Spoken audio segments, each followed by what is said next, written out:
ఓం నమ శివాయ. భారత్ మాతా శివశక్తి అవతార్ సత్య గీత మురళి తేదీ 12/3/2026. ప్రభాత పాఠము పూర్వ తేదీ 22/10/1968. ప్రియమైన పిల్లలు, మీరు ఎప్పుడూ దుఃఖించరాదు. ప్రతి ఒక్కరూ తమ తమ పాత్రను పోషిస్తున్నారు. ఒక పాత్ర పూర్తయిన తర్వాత మళ్ళీ మరో పాత్రను పోషిస్తారు. అలా పోషించే క్రమంలో తల్లి, తండ్రి, బంధువులు అందరూ కూడా మారిపోతూ ఉంటారు. అలాంటప్పుడు ఏడవలసిన అవసరం ఏముంది? సత్యయుగం నుంచి త్రేతాయుగం వరకు మీరు ఎప్పుడూ కూడా ఏడవరు. మరణించిన వారిని స్వర్గస్థులయ్యారు అని చెబుతారు. అంటే అంతకుముందు వారు నరకంలో ఉన్నట్లే కదా అని బాబా చాలాసార్లు మీకు తెలియచేశారు. ఇప్పుడు అందరూ కూడా నరకవాసులే. స్వర్గం అనేది సత్యయుగాన్ని పిలుస్తారు. ఇప్పుడు ఆ స్వర్గము లేదు. ఇప్పుడు ఆ స్వర్గంలోకి ఎలా వెళ్ళాలో మేము తెలియచేస్తాము అని మీరు ఆహ్వానించండి. ఈ విషయాలన్నీ కూడా తండ్రి పరమాత్మ మాత్రమే తెలియచేస్తున్నారు. ఆత్మనే పరమాత్మ దగ్గర వింటుంది. ఆత్మనే ఈ శరీరాన్ని ధరించి పాత్రను పోషిస్తుంది. ఈ నాటకము ఎన్ని సంవత్సరాల పాటు కొనసాగుతుందో కూడా మీరు తెలుసుకోవాలి. మీరిప్పుడు జ్ఞానసాగరులైన తండ్రి ద్వారా మీరు తెలుసుకుంటున్నారు. ఆత్మ ఇప్పుడు తమోప్రధానంగా మారిపోయింది. ఆ తర్వాత సతోప్రధానంగా పరివర్తన చెంది ఈ ప్రపంచం పైన రాజ్యాధికారాన్ని పొందుతుంది. సుప్రీం తండ్రి అని ఒకరినే పిలుస్తారు. వారే ఆత్మల యొక్క తండ్రి. పరంధామంలో ఉంటారు. వారిని అందరూ స్మృతి చేస్తారు. వారెప్పుడూ కూడా పునర్జన్మలు తీసుకోవరు. నేను ప్రకృతిని ఆధారంగా తీసుకోవలసి వస్తుందని మాత్రమే తండ్రి తెలియచేస్తున్నారు. ఈ ప్రపంచము పతితంగా ఉన్న కారణంగా నాకు కూడా పతితమైన శరీరమే లభిస్తుంది అని తండ్రి తెలియచేస్తున్నారు. ఎవరైతే చివరి నెంబర్లో ఉన్నారో వారే మళ్ళీ నెంబర్ 1 స్థానానికి వెళ్తారు. ఈ శరీరమే అత్యంత పతితంగా మారిపోయింది. ఇందులోనే తండ్రి ప్రవేశించారు. దీనిని పరాయి శరీరము, పరాయి దేశంగా పిలుస్తారు. పిల్లలు ఇప్పుడు పరమాత్మనైన నా ద్వారా మాత్రమే మీరు అవ్యభిచారి జ్ఞానాన్ని పొందుతారు. మిగతా శాస్త్రాల యొక్క జ్ఞానాన్ని విజ్ఞానంగా చెప్పలేము. దాని ద్వారా మీకు సద్గతి కలగదు. ఇప్పుడు మీరు అర్థం చేసుకున్నారు. తండ్రి అందరినీ తీసుకువెళ్ళడానికి వచ్చారు. అందరూ శాంతిధామానికి వెళుతారు. మీరందరూ కూడా పార్వతులు. అమరపురికి వెళ్ళడానికి మీరు అమరకథ వింటున్నారు. బాబా, మేము ఎన్నోసార్లు కొత్త ప్రపంచానికి వెళ్ళి మళ్ళీ పాత ప్రపంచానికి వచ్చాము అని తండ్రికి మీరు తెలియచేస్తారు. ప్రతిరోజు తండ్రి పిల్లలను చదివిస్తూనే ఉంటారు. మీరు పిల్లలు ఇప్పుడు స్వదర్శన చక్రధారులుగా కావాలి. విష్ణువు చిత్రములో జ్ఞానమేమీ లేదు. స్వదర్శన చక్రధారులుగా వాస్తవంగా బ్రాహ్మణులే. ఇదంతా కూడా రహస్యమైన విషయాలు. ఇతరులు దీనిని అర్థం చేసుకోలేరు. ఈ జ్ఞానము ఇప్పుడే మీకు లభిస్తుంది. విష్ణువు లేదా లక్ష్మీనారాయణులకు ఈ జ్ఞానము లభించదు. ఒకవేళ వారికి ఈ జ్ఞానము ఉన్నట్లయితే అది పరంపరగా కొనసాగుతూ ఉండేది. ఈ జ్ఞానము మీకు మాత్రమే లభిస్తుంది. ఆ తర్వాత అది సమాప్తమైపోతుంది. కేవలము ఒక చిహ్నం మాత్రమే మిగిలి ఉంటుంది. శివ్ భగవాన్ వాచ. దీనికి బదులుగా కృష్ణ భగవాన్ వాచగా రాయడం జరిగింది. ఇలా తప్పు జరిగిపోయింది. మీరు తప్పుడు విషయాలు వింటూ తమోప్రధానంగా మారిపోయారు. ఈ నాటక రహస్యాన్ని ఎవరు కూడా తెలియచేయలేరు. సన్యాసులు కూడా ఏదో ఒక రోజు మీ పాదాల చెంతకు చేరుకుంటారు. ఇక్కడ బాణాలు వేయడం అనేది ఏమీ లేదు. ఇదంతా కూడా జ్ఞానానికి సంబంధించిన బాణము. శాస్త్రాలలో ఎన్నో విషయాలను వ్రాశారు. అయితే బాణం వదిలితే గంగ బయటకు వచ్చింది అని కూడా వ్రాశారు. ఒకరు బాణంతో కొడితే నీరు ఎలా వస్తుంది? ఇదంతా కూడా అవివేకపు మాటలు వింటూ మీరు తమోప్రధానంగా మారిపోయారు. పూర్తిగా దివాలా తీశారు. భారతదేశం ఎంతో పెద్ద దేశంగా మారిపోయింది. తండ్రి చెబుతున్నారు, నేను కూడా పేదల పాలిటి పెన్నిధిని. నేను భారతదేశంలోనే వస్తాను. ఇక్కడ కూర్చొని మొత్తం ప్రపంచానికి సద్గతిని ఇస్తాను అని తండ్రి తెలియచేస్తున్నారు. అందుకే దీనిని గొప్ప తీర్థస్థలంగా చెప్పవచ్చు. భగవంతుడు ఏ చోటనైతే సద్గతిని ఇస్తారో అదే గొప్ప తీర్థస్థలము. ఇక్కడ జీవించడము, మరణించడం గురించి మాటలేమి ఉండవు. తండ్రి వీరిలో ప్రవేశించి మనకు తెలియచేస్తున్నారు. తండ్రినే బీజస్వరూపులుగా పిలుస్తారు. వారిలోనే మొత్తం జ్ఞానం ఉన్నది. దానిని మొత్తం మీకు ఇచ్చేస్తారు. ఇంతకు మించి పెద్ద విషయాలేమీ లేవు. శివ్ బాబా శివలింగం మాదిరిగా అతిపెద్దగా ఉండరు. అలా ఉన్నట్లయితే బ్రొకటి మధ్య స్థానంలో ఏ విధంగా ఆసీనులవుతారు? ప్రియమైన పిల్లలు, మనమందరము కూడా శివబాబాతో కలిసి వెళ్తామని మీరు అర్థం చేసుకున్నారు. దీనినే శివబాబా యొక్క వివాహ శోభయాత్రగా పిలుస్తారు. పిల్లలను అలంకరించి తండ్రి తీసుకుని వెళతారు. ఏదైనా వాహనము పర్వతాన్ని ఎక్కేటప్పుడు 2 ఇంజన్లను వాడతారు. మీకు కూడా 2 తండ్రులు లభించారు. నిరంతరము నన్ను స్మృతి చేయండి అని తండ్రి తెలియచేస్తున్నారు. మన్మనా భవ, ఇదే మహామంత్రము. మాయను వశం చేసుకునే మంత్రము, దీనినే వశీకరణ మంత్రంగా చెప్పవచ్చు. లక్ష్మీనారాయణగా కావాలంటే పురుషార్థం కూడా చేయాలి. తండ్రిని ఎప్పటికప్పుడు మర్చిపోతూ ఉంటే పాపాలు ఎలా తొలగిపోతాయి? ఆత్మనే అన్నీ చేస్తుంది. ఆత్మనే ఇంద్రియాల ద్వారా కర్మలు చేస్తుంది. అందుకే మీరు ఆత్మాభిమానిగా అవ్వాలి. తండ్రి వచ్చి మనలను ఆత్మాభిమానులుగా తయారు చేస్తున్నారు. తండ్రి తప్ప మరెవరు కూడా ఆత్మాభిమానిగా తయారు చేయలేరు. ఆత్మ గురించి జ్ఞానం ఎవరికీ లేదు. కొద్దిమంది ఆత్మ బొటనవేలి పరిణామంలో ఉంటుందని చెబుతారు. మరోవైపు బ్రుకుటి మధ్యలో వెలిగి అద్భుతమైన నక్షత్రం అని కూడా పాడుతారు. ఇందులో ఏది నిజము? ఆత్మ చాలా సూక్ష్మంగా బిందు సమానంగా ఉంటుందని మీరు అర్థం చేసుకున్నారు. దానిని ఈ కళ్ళతో ఎవరు కూడా చూడలేరు. అవినాశి అయిన ఆత్మ ఈ శరీరంలో ఉంటుందని మీరు అర్థం చేసుకున్నారు. ఈ శరీరము నశ్వరమైనది. ఆత్మ యొక్క నివాస స్థానము పరంధామములో ఉంటుంది. దీనిని ఎంతో విశాలమైన పెద్ద మంటపంగా చెప్పవచ్చు. ఇందులో అందరూ తమ తమ పాత్రలు పోషిస్తున్నారు. ఇది పెద్ద మండపము. ఇప్పుడు దేవీ దేవతల రాజ్యము లేదు. ఇప్పుడు రావణ రాజ్యం కొనసాగుతోంది. ఆ తర్వాత రామరాజ్యం వస్తుంది. స్వర్గాన్ని దేవీ దేవతల రాజ్యంగా పిలుస్తారు. అందులో సూర్యవంశీయులు చంద్రవంశీయులు ఇద్దరు ఉంటారు. సత్యయుగాన్ని స్వర్గంగా పిలుస్తారు. త్రేతాయుగాన్ని అర్ధస్వర్గంగా పిలుస్తారు. అక్కడ సూర్యవంశీయులు ఉంటారు, చంద్రవంశీయులు కూడా ఉంటారు. మాయపై పూర్తిగా విజయాన్ని సాధించలేని వారు చంద్రవంశీయులుగా మారుతారు. ఇంకా ఎంత వివరంగా తెలియచేయాలని తండ్రి అంటూ ఉంటారు. చివరిలో మళ్ళీ మన్మనాభవ అనే మంత్రాన్ని కూడా ఇస్తారు. స్వయాన్ని ఆత్మగా భావించి తండ్రిని స్మృతి చేయాలి. తండ్రి వచ్చి మనుషులను దేవతలుగా తయారు చేస్తున్నారని మీరు అనుభవపూర్వకంగా చెబుతారు. దేవతల నుంచి మనుషులుగాను, మనుషుల నుంచి దేవతలుగాను మీరే అవుతారు. ఇదంతా ఒక ఆట మాదిరిగా నడుస్తుంది. అన్నీ తెలియచేసినప్పటికీ అంతిమంగా తండ్రి ఇంకా ఎంత తెలియచేయాలని కూడా చెబుతారు. తండ్రిని స్మృతి చేయండి. అదేవిధంగా మీ రాజ్యాన్ని కూడా గుర్తు చేసుకోండి. అంతిమములో మీ స్మృతి ఆధారంగానే మీకు ప్రారబ్ధము లభిస్తుంది.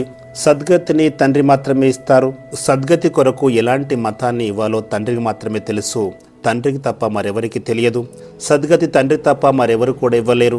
అందువల్ల వారే స్వయంగా వచ్చినప్పుడు సద్గతిని ఇస్తారు. మళ్ళీ 5,000 సంవత్సరాల తర్వాత వచ్చి కలుస్తారు. బాబా, మేము 5,000 సంవత్సరాల తర్వాత మీ దగ్గరికి వస్తామని కూడా పిల్లలు సమాధానం చెబుతారు.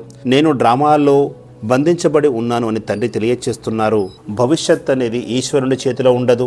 అది డ్రామా యొక్క విధి. నేను స్థాపన చేసే రాజ్యంలో అక్కడ అకాల మరణాలు ఎప్పుడు కూడా జరగవు. కానీ ఇక్కడ చూసినట్లయితే కూర్చుండగానే మనుషులు చనిపోతూ ఉంటారు. ఇప్పుడు మీరు శ్రీమతం ప్రకారం ఈ రాజ్యాన్ని స్థాపన చేస్తున్నారు. అక్కడ స్వర్గములో, మన రాజ్యములో అకాల మరణాలు ఎప్పుడు జరగవు. అక్కడ ప్రతి ఒక్కరూ పూర్తిగా 150 సంవత్సరాల పాటు జీవిస్తారు.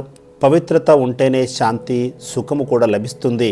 ఇప్పుడు అందరూ కూడా తమ వ్యక్తిత్వాలను మార్చుకోవాలని చెబుతూ ఉంటారు. అందులో ముఖ్యమైనది పవిత్రత. పవిత్రంగా మారితేనే మీ యొక్క వ్యక్తిత్వము మెరుగవుతుంది.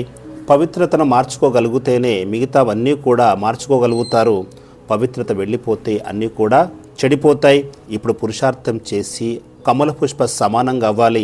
లక్ష్మీనారాయణులకు నిజంగా శంఖము, చక్రము, గద మొదలైన అలంకారాలు ఉండవు. ఈ అలంకారాలు బ్రాహ్మణులకు సరిపోవు కాబట్టి విష్ణువుకు చూపించడం జరిగింది. జ్ఞానం అనేది మీ యొక్క శంఖము. దేవతలు జ్ఞానాన్ని ఇవ్వరు. బ్రాహ్మణుల యొక్క మాల ఉండదు. రుద్రమాల ఉంటుంది, రుండమాల ఉంటుంది. శివ అనేది బేహద్దులోని మీ యొక్క ఇంటి పేరు.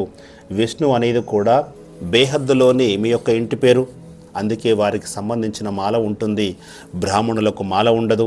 ఇక్కడ మీరు అర్థం చేసుకోలేనిది ఏది ఉండదు. అదేవిధంగా తండ్రిని కూడా ఏది అడగవలసిన అవసరం లేదు. తండ్రిని స్మృతి చేస్తూ ఉండాలి. మీ యొక్క స్మృతి ద్వారానే మీ యొక్క వికర్మలు తొలగిపోతాయి. మీరు స్వదర్శన చక్రధారులుగా ఉన్నారు. జన్మజన్మల జ్ఞానం మీకు లభించింది. ఇంకా ఏమి తండ్రిని అడుగుతారు? తండ్రి అన్ని విషయాలను నిరంతరము తెలియచేస్తూనే ఉంటారు. మొదట్లో మీకు చాలా సాక్షాత్కారాలు జరిగేవి. మిమ్మల్ని సంతోషపరచడానికి సాక్షాత్కారాలు చేయించారు. మీరు కూడా ఫరిస్తాలుగా ఉండేవారు. అదే నిజమైన సేవగా మీరు భావించేవారు. ఎందుకంటే తండ్రి మీకు పిల్లలకు సహాయం చేసేవారు. మీరు చూసినదంతా కూడా అప్పటికే జరిగిపోయింది. కొత్తదేమీ లేదు. అది మళ్ళీ జరుగుతోంది. దీనినే విధిగా చెప్పవచ్చు. మనుషులు ఎవరైనా చనిపోయినప్పుడు దానిని విధిగా చెబుతారు. కానీ బాబా చెబుతున్నారు, ఇది డ్రామా యొక్క విధి.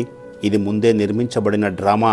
నేను డ్రామాకు బద్ధుడను అని తండ్రి తెలియచేస్తారు. ఒక సెకను ముందు కానీ ఒక సెకను వెనుక కానీ ఈ డ్రామాలో జరగదు. డ్రామా పూర్తిగా ఖచ్చితంగా నడుస్తుంది అని తండ్రి తెలియచేస్తున్నారు. దీనినే అనంతమైన అవినాశి డ్రామాగా పిలుస్తారు. ఇది ముందే నిర్మించబడిన డ్రామా. అది అలాగే జరుగుతూనే ఉంటుంది. డ్రామా ప్రణాళిక ప్రకారము ప్రతిదీ జరగవలసిందే. అలాంటప్పుడు ఆందోళన ఎందుకు? డ్రామా ప్రకారము ఒకరు శరీరాన్ని వదిలి మరొకటి తీసుకోవాలి. అందరూ కూడా పాత్రధారులే. మీరు ఎప్పుడు కూడా ఏడవకూడదు. ప్రతి ఒక్కరూ తమ తమ పాత్రను పోషిస్తున్నారు. ఒక పాత్ర పూర్తయ్యాక మరో పాత్రను పోషిస్తారు. తల్లి, తండ్రి, బంధువులందరూ కూడా అప్పుడు మారిపోతారు. అలాంటప్పుడు ఏడవలసిన అవసరం ఏమున్నది? సత్యయుగం నుంచి త్రేతాయుగం చివరి వరకు మీరు ఎప్పుడూ కూడా ఏడవరు. ఈ చదువును ఒక్కసారి చదివితే 21 జన్మల వరకు మీకు వారసత్వం లభిస్తుంది. తండ్రి నుంచి కూడా వారసత్వం లభిస్తుంది. పిల్లలు మీరు ఎంతో సంతోషంగా ఉండాలి. ఇది మీ యొక్క చివరి జన్మ. కొద్ది సంపాదన కొరకు లౌకిక చదువును ఎందుకు చదవాలి? మరికొన్ని రోజుల్లో అన్నీ కూడా సమాప్తమైపోతాయి. గృహస్థ జీవితాన్ని నిర్వహిస్తున్నప్పటికీ కూడా మీరు శ్రీమతం ప్రకారంగా నడుచుకోండి అని తండ్రి తెలియజేస్తున్నారు. తండ్రిని ట్రస్టీగా భావించి వారి సలహాను తీసుకోవాలి. మీరు ఇళ్లను కట్టండి, విదేశాలకు కూడా ప్రయాణం చేయండి. బాబా దేనిని కూడా చేయకూడదని చెప్పరు, కానీ బాబా నిర్దేశనం చేస్తారు. పవిత్రంగా ఉండాలి, తండ్రిని స్మృతి చేయాలి, దైవీ గుణాలను ధారణ చేయాలి. ఇంతకు మించి ప్రత్యేకంగా కష్టము చేయమని తండ్రి చెప్పరు. తండ్రిని స్మృతి చేసినట్లయితే స్వర్గం యొక్క వారసత్వం మీకు లభిస్తుంది. ఇక్కడ పెద్దవారు కానీ చిన్నవారు కానీ ఎవరూ లేరు. శరీరం మాత్రమే పెద్దదిగా చిన్నదిగా అవుతుంది. ఆత్మను చిన్నది లేదా పెద్దదిగా ఎవరు కూడా పిలువరు. ఇవన్నీ కూడా పూర్తిగా అర్థం చేసుకోవాల్సిన విషయాలు. ఆత్మ చాలా చిన్నగా ఉంటుంది, కానీ 84 జన్మల యొక్క పాత్రను ఆత్మనే పోషిస్తుంది. ఇలాంటి జ్ఞానం ఏ శాస్త్రంలో కూడా లేదు. దీని గురించి మనుషులు ఎవరికీ తెలియదు.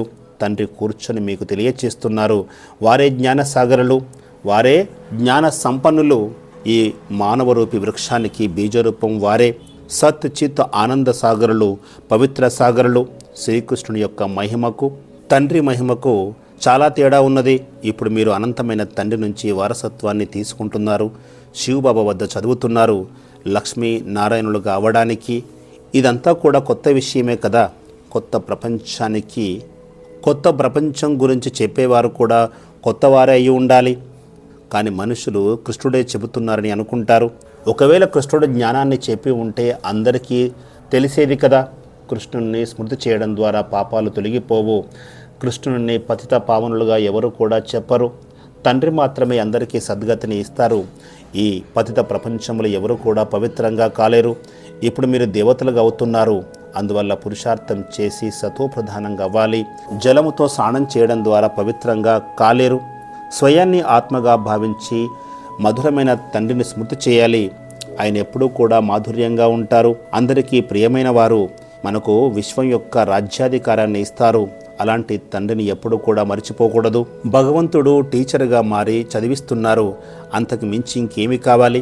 పిల్లలు ఎంతో సంతోషంగా ఉండాలి. ఈ చదువుతో మీరు ఏమవుతారు? నరుడు నుంచి నారాయణునిగా అవుతారు. భగవంతుడు ఎలా చదివిస్తున్నారో మీరు అర్థం చేసుకున్నారు కదా. వారు మనకు విధేయుడైన తండ్రి, అదేవిధంగా టీచర్ కూడా, అదేవిధంగా వారి సద్గురువు కూడా. మీరు వారిని పిలిచారు. బాబా మీరు విచ్చేయండి అని ఆహ్వానం కూడా పలికారు. బాబా మీరు వచ్చి పతితుల నుంచి పావనంగా చేసి ఇంటికి తీసుకువెళ్ళమని కోరారు. తండ్రి కూడా ఖచ్చితమైన సమయం ప్రకారమే వస్తారు. ఓ మధురమైన పిల్లలారా, తండ్రికి పిల్లలపైన చాలా ప్రేమ ఉంది అని చెప్తున్నారు. ఆ ప్రేమ కారణంగానే పిల్లలను ప్రపంచానికి అధిపతులుగా చేస్తారు. అలా కాకపోతే లౌకిక తల్లిదండ్రులు కామ ఖడ్గం కింద పిల్లలను పడవేస్తారు. ఇప్పుడు ప్రపంచమంతా కూడా గొడవలతో నిండి ఉంది. ఒకరిని ఒకరు గాయపరుస్తూనే ఉంటారు. మీరు యోగ బలం ద్వారా ప్రపంచం యొక్క రాజ్యాధికారాన్ని పొందుతారు. అందరి జ్యోతులు వెలుగుతాయి. దానికి గుర్తుగానే దీపావళి పండుగను జరుపుకుంటారు. దీపావళి పండుగను జరుపుకోవడం మనుషుల యొక్క పని, కానీ ఆ పండుగ మీకోసము కాదు. మన కొత్త సంవత్సరము 1వ తేదీ 1వ నెల 1వ సంవత్సరం నుంచి ప్రారంభమవుతుంది. ఇదంతా కూడా పాత విషయము. ఇప్పుడు ఈ ప్రపంచము పాతదిగా మారిపోయింది. దీపావళి శుభాకాంక్షలు చెప్పడం కూడా పొరపాటే అవుతుంది. దానిని కూడా దేహాభిమానంగానే భావించవలసి ఉంటుంది. ఆత్మాభిమానిగా ఉంటే ఇలాంటి తప్పులు జరగవు. ఇవన్నీ కూడా అర్థం చేసుకోవాల్సిన విషయాలు. కొత్త ప్రపంచాన్ని సతీయుగంగా పిలుస్తారు. ఇప్పుడు మీరు కొత్త ప్రపంచం కోసం చదువుతున్నారు. ఇప్పుడు మీరు పురుషోత్తమ సంగమ యుగంలో ఉన్నారు. బయట జరిగే కుంభమేళాకు ఎంతోమంది మనుషులు వెళ్తూ ఉంటారు. అది నదులు కలిసే మేళా మాత్రమే తండ్రి తెలియచేస్తున్నారు. సాధువులు, సన్యాసులు మొదలైన వారందరూ కూడా పాపాత్ములుగానే ఉన్నారు. ఎన్నో పెద్ద పెద్ద మేళాలు జరుగుతూ ఉంటాయి. వాటిలో కూడా పెద్ద పెద్ద సమావేశాలు కూడా జరుగుతాయి. కొన్నిసార్లు వారిలో వారే గొడవలు పడుతూ ఉంటారు. ఆ తర్వాత పోలీసులు వస్తారు. అంటే అందరూ దేహాభిమానులుగా ఉన్నట్లే కదా. కానీ ఇక్కడ గొడవలు జరగవు. మధురమైన ప్రియమైన పిల్లలు, తండ్రిని స్మృతి చేయండి అని చెబుతారు. ఆత్మ సతో ప్రధానం నుంచి తమో ప్రధానంగా మారిపోయింది. అందులో మలినము చేరిపోయింది. అది యోగాగ్ని ద్వారానే తొలగిపోతుంది. తండ్రినే పతిత పావనుడిగా పిలుస్తారని స్వర్ణకారులకు తెలుసు. ఇప్పుడు తండ్రి స్వర్ణకారుని యొక్క కర్తవ్యాన్ని నిర్వహిస్తున్నారు. అందులోని మలినాన్ని తొలగించి నిజమైన స్వర్ణంగా తయారు చేస్తున్నారు.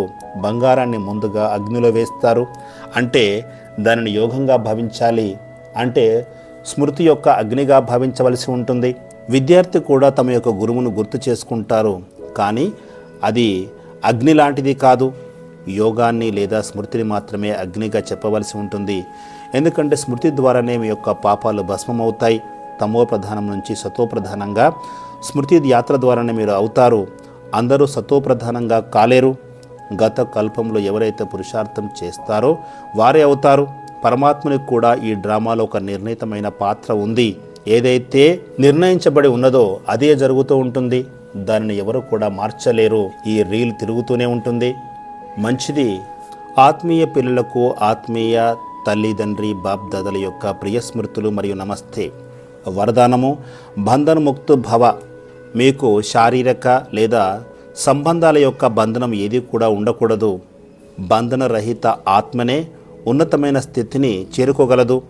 బంధనం అనేది పంజరము లాంటిది. అది ఎగరనివ్వదు. ఎవరికైనా నాది అనే భావన ఉన్నట్లయితే పంజరములో బందీ అయినట్లుగానే భావించాలి. ట్రస్టీగా జీవించినట్లయితే బంధన రహితులుగా అవుతారు. ఇప్పుడు పంజరంలోని మైనా పక్షిలా కాకుండా ఫరిస్తాలుగా అవ్వండి. మీకు చిన్న బంధనము కూడా ఉండకూడదు. మనసుకు కూడా బంధనం ఉండకూడదు.